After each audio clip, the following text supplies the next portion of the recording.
সারাদিনে আর কোনো আমল করতে পারি না পারি, এই আমলটা সজ্ঞানে বিশেষ কোন বিপদ আপদ মুসিবত না হলে আমি আলহামদুলিল্লাহ এই আমলটা কখনো ছাড়ি না, প্রতিদিন করি আলহামদুলিল্লাহ। আজকেও শুরুতেও এই আমলটা আমি করে নিয়েছি। এই আমলটা আমরা অনেকে জীবনে আজকে প্রথম শুনেছি। আল্লাহ নবী সাল্লাল্লাহু আলাইহি সাল্লাম যে বলেছেন, সকালে পড়লে সারাদিন, সন্ধ্যা পড়লে সারা রাত, রাতে শোয়ার সময় পড়লে, বিশেষ করে রাতে মানুষ ঘুমন্ত অবস্থায় নানা রকমের ক্ষয়ক্ষতির আশঙ্কা থাকে, এই সব ধরনের ক্ষয়ক্ষতি থেকে আল্লাহর নিরাপত্তা এসে চলে আসে।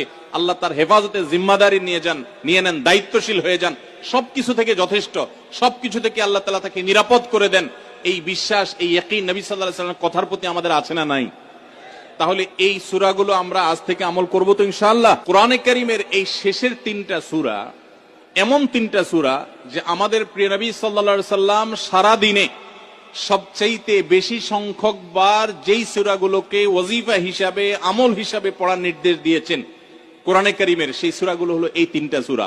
এই তিনটা সূরা দিনে এবং রাতে যত বেশি সংখ্যক বার পাঠ করতে হয়, অন্য কোন সূরা, এমনকি অন্য কোন দোয়া এত বেশি সংখ্যক বার পাঠের নির্দেশ কোরআনে অথবা হাদিসে কোথাও দেওয়া হয় নাই।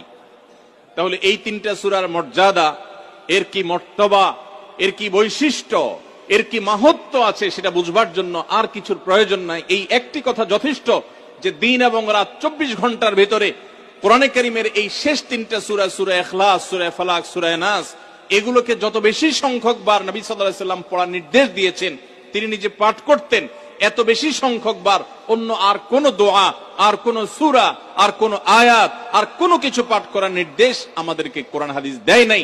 এখান থেকে এই তিনটার সূরা যে আল্লাহর কাছে কত গুরুত্বপূর্ণ, নবী সাল্লাল্লাহু আলাইহি ওয়াসাল্লামের কাছে কত গুরুত্বপূর্ণ, যে রিপিটেডলি এত বেশি সংখ্যক বার পাঠ করার নির্দেশ দেওয়া হয়েছে, এটা পরিষ্কার ভাবে বোঝা যায় কি যায় না বলেন?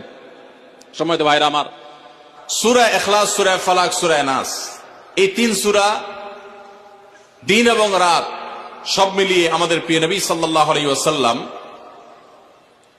তিন জায়গায় তিনি তিন সময় এই সূরাগুলো পাঠ করতেন। একটা হলো সকাল এবং সন্ধ্যায়। সকাল এবং সন্ধ্যায় নবী করিম সাল্লাল্লাহু আলাইহি ওয়াসাল্লাম তিন কুল পড়তেন। এটাকে সংক্ষেপে বলা হয় তিন কুল। যেহেতু তিন সূরা শুরুতে কুল শব্দটা আছে, এজন্য সংক্ষেপে বলা হয় তিন কুল। এই তিন কুল, ইখলাস, ফালাক, নাস, এই শেষের তিনটা সূরা কোরআনের, এই তিনটা সূরাকে আমাদের প্রিয় নবী সাল্লাল্লাহু আলাইহি ওয়াসাল্লাম সকাল সন্ধ্যায় পড়তেন।